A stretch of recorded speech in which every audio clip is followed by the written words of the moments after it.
동기, 의지, 노력은 잊어라. 작은 행동이 자극, 감정과 연결되면 뇌는 이것을 습관으로 기억한다. 습관을 만드는 7단계 행동 설계. 1단계, 열망을 명확히 한다. 변화하고 싶다면 원하는 바를 구체적으로 그려라. 2단계, 행동 선택지를 탐색한다. 할 수 있는 행동은 생각보다 많다. 목록을 쓰라. 3단계, 자신에게 적합한 구체적인 행동을 찾는다. 포커스 맵으로 황금 행동을 찾는다. 4단계, 적절한 자극을 준다. 좋은 습관과 짝을 이룰 일상의 자극은 무엇인가? 5단계, 아주 작게 시작한다. 작을수록 쉽고 재밌다. 행동을 쪼개고 나누라. 6단계, 성공을 축하한다. 과도하게 축하하라. 축하는 습관의 영양분이다. 7단계, 반복하고 확대한다. 작은 습관을 반복하면 놀라운 변화가 일어난다. 안녕하세요. 낭낭서가입니다. 오늘의 책은 흐름출판, BJ 포그 지음, 김미정 옮김, 위대한 변화를 만드는 사소한 행동 설계, 습관의 디테일입니다. 저자인 BJ 포그는 스탠포드 대학교 행동설계 연구소장으로 일하면서 자신의 연구를 활용해 포춘 500대 기업의 제품과 서비스 개발에 참여했다고 합니다. 인스타그램을 창업한 케빈 시스트롬과 실리콘밸리의 양심으로 불리는 트리스탄 해리스가 그의 영향을 받은 제자들이기도 하고요. 2018년 포춘에서 당신이 기억해야 할 10명의 새로운 구루로 선정되기도 했답니다. 또한 BJ 포그는 아주 사소한 행동이 습관을 만드는 가장 좋은 출발점이라는 사실을 알게 되어서 행동과학과 자신의 경험을 결합해 이론으로 정립하고 전 세계 사람들에게 습관 설계를 가르치고 있다고 합니다. 오늘은 책의 전체적인 내용과 함께 구체적인 사례인 8장 습관의 나비 효과 일부 챕터를 낭독해 보겠습니다. 프롤로그 행동과학자의 습관 설계법.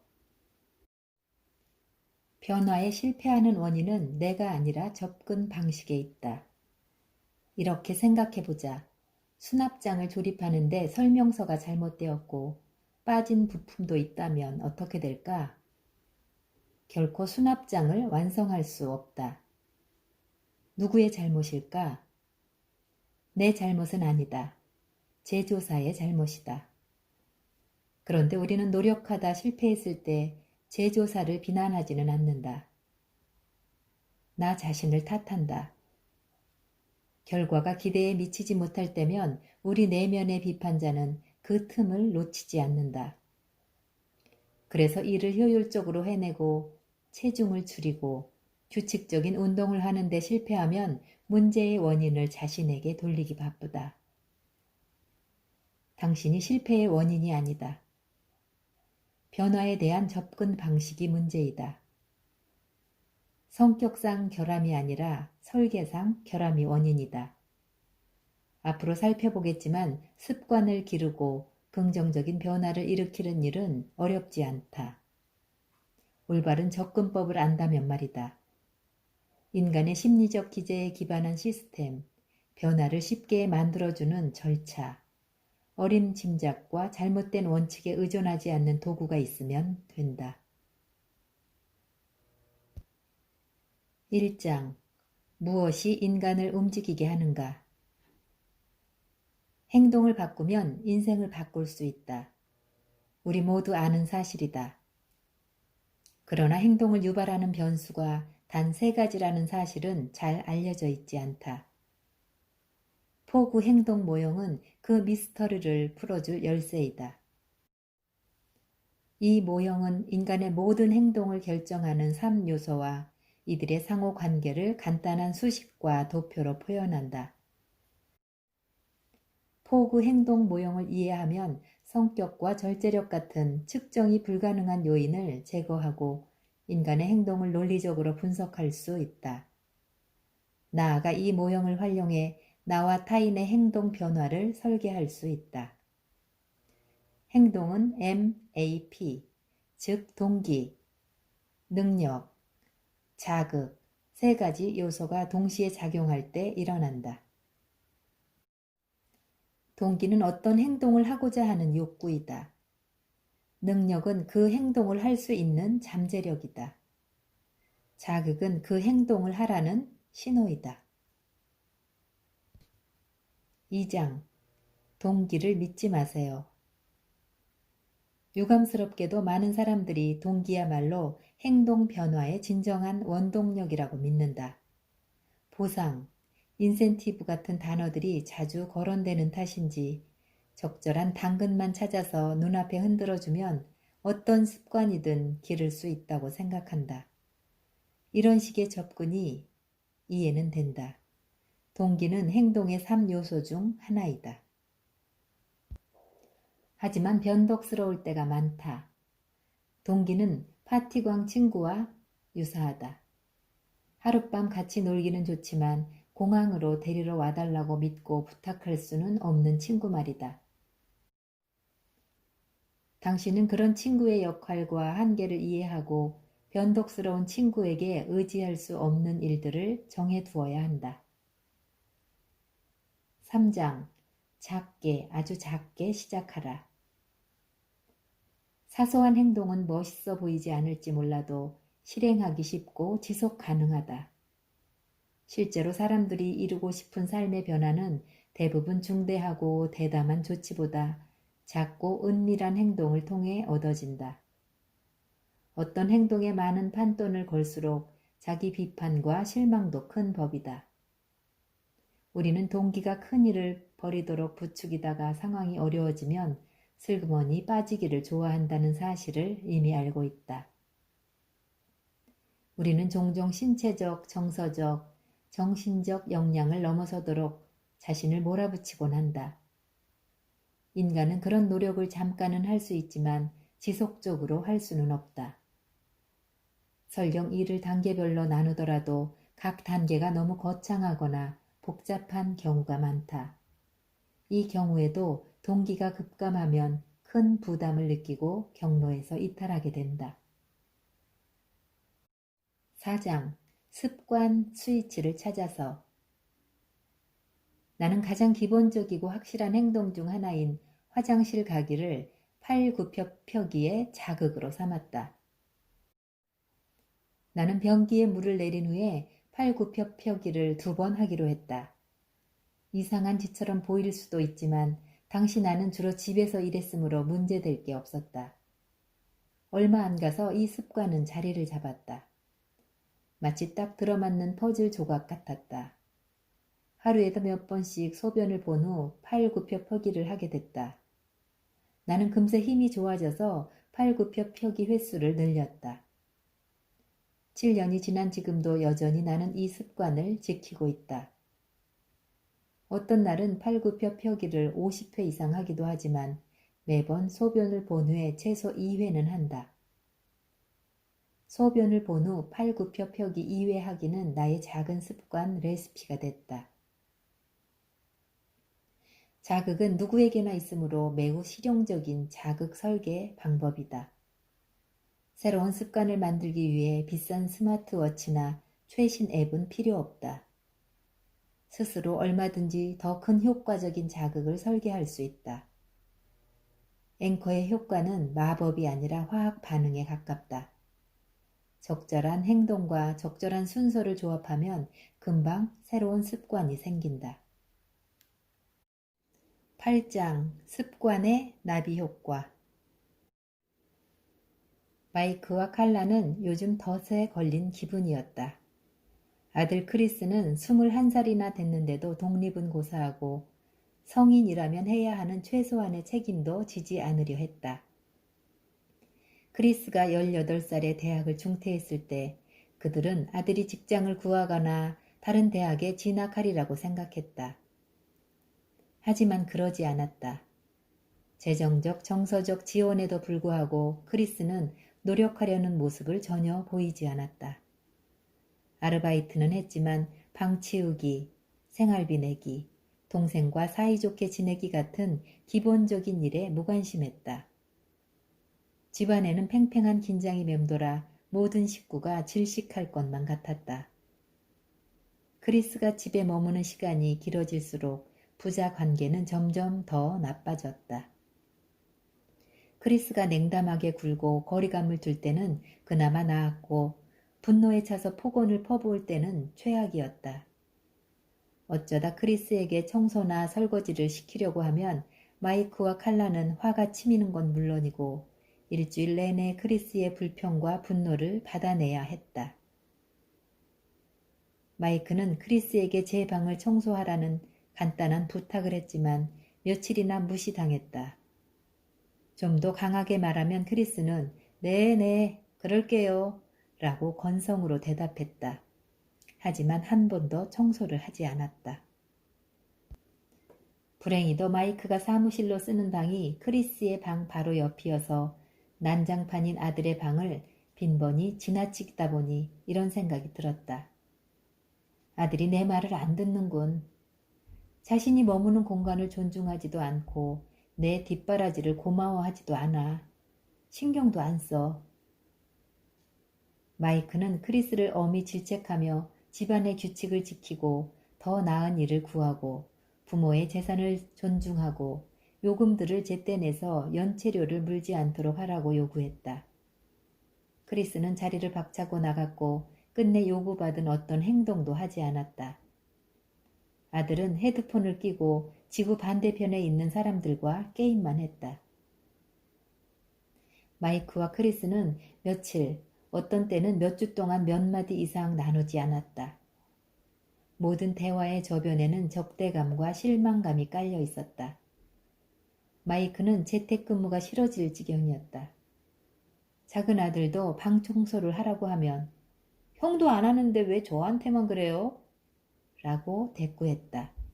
그럴 때면 마이크는 현관문을 박차고 나가 다시는 집으로 돌아오지 않는 상상을 했다.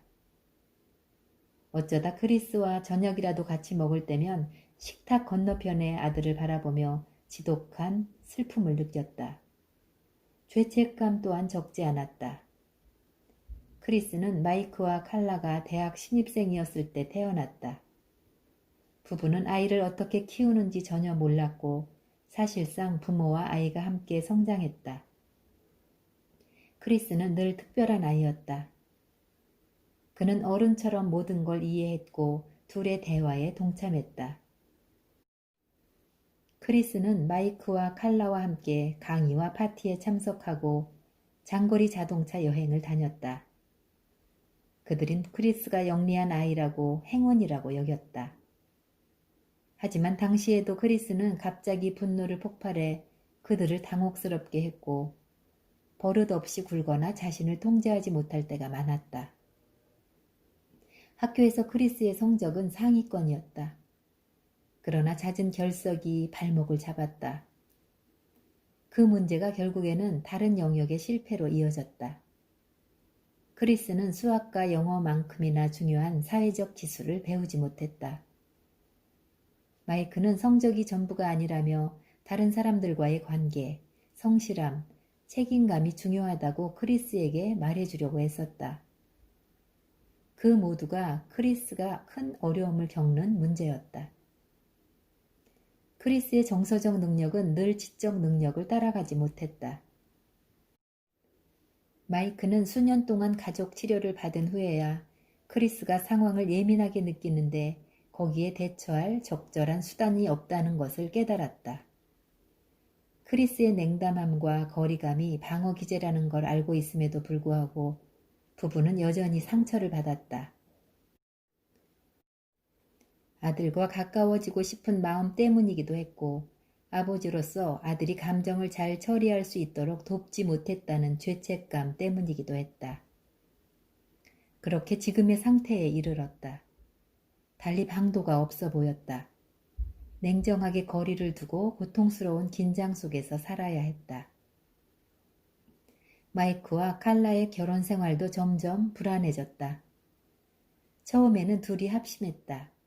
상담을 받으러 가고 유인책도 써보고 그들이 읽은 책들을 토대로 정교한 계획도 세워봤지만 어느 방법도 소용이 없었다. 그리고 지금은 다음 대책을 놓고 의견이 갈렸다. 크리스를 내쫓아야만 할까? 칼라는 망설였지만 마이크는 고등학교 때 그들이 손을 놓자 어떻게 됐는지 계속 상기시켰다. 그때 크리스는 마피아와 일하기 시작했다. 정말 그랬다. 크리스가 다녔던 사립 남자 고등학교에는 마피아 집안 자녀들이 이례적으로 많았다. 그래서 크리스가 친구 아버지의 심부름꾼이 되었을 때 마이크는 무슨 일이 벌어졌는지 알게 됐다. 마이크와 칼라는 크리스를 다른 학교로 전학시켰다. 크리스를 강제로 독립시킨다면 다시 쉽게 돈 버는 길로 빠질까봐 두려웠다. 마이크와 칼라는 덫에 걸린 기분이었다. 21살이나 먹은 자식에게 벌을 줄 수도 없고 집에서 쫓아낼 수 있을 뿐인데 그럴 수 있을 것 같지가 않다면 어떤 선택지가 남겠는가? 어떻게 하면 성인 자녀가 자신을 돌보게 만들까? 변화하게 할까? 크리스는 착하고 재미있고 통찰력 있는 아이였다. 마이크에게는 아들이 특별히 일을 하며 살 수 있다는 믿음이 있었다. 부모와 살고 싶어 하지 않은 크리스의 마음도 알고 있었다. 크리스는 자신만의 집, 자신만의 생활을 원했다. 어떻게 해야 그렇게 할 수 있을지 모를 뿐이었다. 마이크는 머리를 쥐어짜도 해결책을 찾을 수가 없어 미칠 것 같았다. 그는 능력 있는 사람이어서 집안일로 스트레스를 받아도 직장에서는 승승장구했다. 마이크는 작은 건강식품 회사를 업계 선두주자로 성장시킨 전략가였다. 혁신적인 방법으로 큰 도전 과제를 해결하는 것이 특기였고 늘 개선 방법을 찾아내는 사람이었다. 마이크는 해결책을 찾기 위해 내 행동 설계 훈련 프로그램을 찾아왔다. 마이크는 프로그램을 곧바로 이해한 사람 중에 하나였다. 그는 새로운 지식을 오랜 난제에 신속히 연결하는 시스템 사고를 하는 사람이었다. 나는 복잡한 행동 설계를 배우려는 그의 열의가 전문성 향상을 위해서인 줄만 알았다. 하지만 그에게서 느꼈던 흥분된 기운은 마침내 아들을 도울 수 있게 됐다는 자각 때문이었음을 나중에 알게 되었다. 마이크는 행동 설계를 배우면서 아들의 여러 행동이 이해됐고 왜 자신의 개입이 도움이 안 됐는지 알게 됐다. 마이크는 동기에서 능력으로 초점을 옮길 필요가 있음을 깨달았다. 동기는 신뢰할 수 없기 때문이다. 청소년의 경우 특히 그렇다.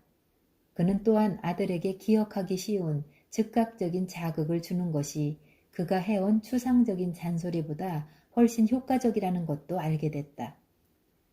배운 내용을 시험해보고 싶은 흥분된 마음과 함께 작은 행동으로 시작하는 게 중요하다는 점을 염두에 두고 마이크는 우선 커피 메이커 문제부터 해결하기로 했다.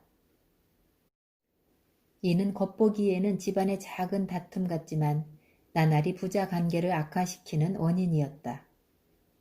마이크는 세심한 조사 끝에 구매한 커피 메이커를 자랑으로 여겼다. 그래서 깨끗이 사용하고 오래 유지하고 싶었다. 값비싼 필터를 사용한 후에는 원두 찌꺼기가 남지 않게 매번 헹구어 두었다. 하지만 크리스는 이를 지키는 법이 없었다. 지금은 웃을 수 있는 일이 됐지만 마이크는 그 일로 화가 많이 났다. 커피를 한 잔 더 만들려고 아래층에 내려와 보면 필터 안에 크리스가 그냥 놓아둔 원두가루에서 김이 나고 있었다. 성인인 아들이 하지 못한 일을 처리한 후 마이크는 사무실로 가는 길에 크리스의 방을 지나며 필터를 씻어 놓으라고 몇 번을 말해야 하니? 또는 내 물건을 조심해서 쓰지 못하겠다면 앞으로는 쓰지 마. 라고 퉁명스럽게 말했다. 그리고 나면 둘 다 기분 나쁘게 하루를 시작했고 부자는 좌절과 저기의 악순환에 빠졌다. 행동 설계 도구로 무장한 마이크는 이 문제를 분석하기 시작했다. 그의 열망은 분명했다. 그는 크리스가 자신의 물건을 아껴주기를 바랐다. 구체적으로는 커피 메이커를 잘 관리해주기를 바랐다. 그래서 마이크는 어떻게 하면 이 행동을 더 쉽게 만들 수 있을까라는 돌파구 질문을 했다. 생각해보니 크리스에게 바라는 행동은 3단계로 구성되어 있었다. 필터를 꺼내서 도로 헹군 다음 도로 넣기였다. 크리스에게 한꺼번에 3가지 모두를 해달라고 부탁해봐야 소용이 없을 게 분명했다. 그래서 마이크는 아들이 하기 쉽게 3단계 중 오직 첫 단계만 해달라고 부탁했다. 크리스, 다음에 커피 메이커를 쓰면 필터를 꺼내서 싱크대 위에 올려놓을 수 있겠니? 크리스는 묘한 표정을 지으며 대답했다. 그러지요. 다음날 아침 카페인이 필요해 주방에 간 마이크는 싱긋 웃었다. 커피 필터가 싱크대 위에 있었다. 필터가 옆으로 기울어져 원두가루가 조금 쏟아지기는 했으나 싱크대 위에 있었다. 자부심이 밀려왔다. 커피를 들고 위층으로 올라가는 동안 그는 성공을 느끼게 도우라는 축하의 기술이 생각났다. 크리스, 필터를 싱크대 위에 놓아줘서 고맙다. 내게는 중요한 일이란다. 크리스는 13살 때부터 완벽히 익힌 참 이상한 아빠라는 표정을 던졌다. 별것도 아닌데요, 뭐. 다음 날에도 필터는 싱크대 위에 놓여 있었다. 마이크는 흥분했다. 다시 상기시키지도 않았는데 크리스가 부탁대로 했다. 마이크는 크리스에게 고맙다고 짧게 인사하고 다시 일하러 갔다. 크리스는 이 작은 과제를 계속했고 마이크는 그의 접근법이 효과가 있다고 믿기 시작했다. 요행이 아니었다. 몇 주 후 마이크는 크리스에게 필터를 싱크대에 놓기 전에 씻어달라고 부탁했다. 크리스는 필터 꺼내놓기는 매우 쉬운 일인데 아버지가 이상할 정도로 기뻐하므로 그러겠다고 했다. 일주일 후 싱크대 위에 필터가 보이지 않자 마이크의 가슴이 철렁 내려앉았다. 다시 원점으로 돌아갔나? 하지만 그는 아들이 아직 이 습관을 배우는 중임을 상기하며 잔소리하지 않겠다고 다짐했다. 그러나 필터를 꺼내보니 깨끗했다.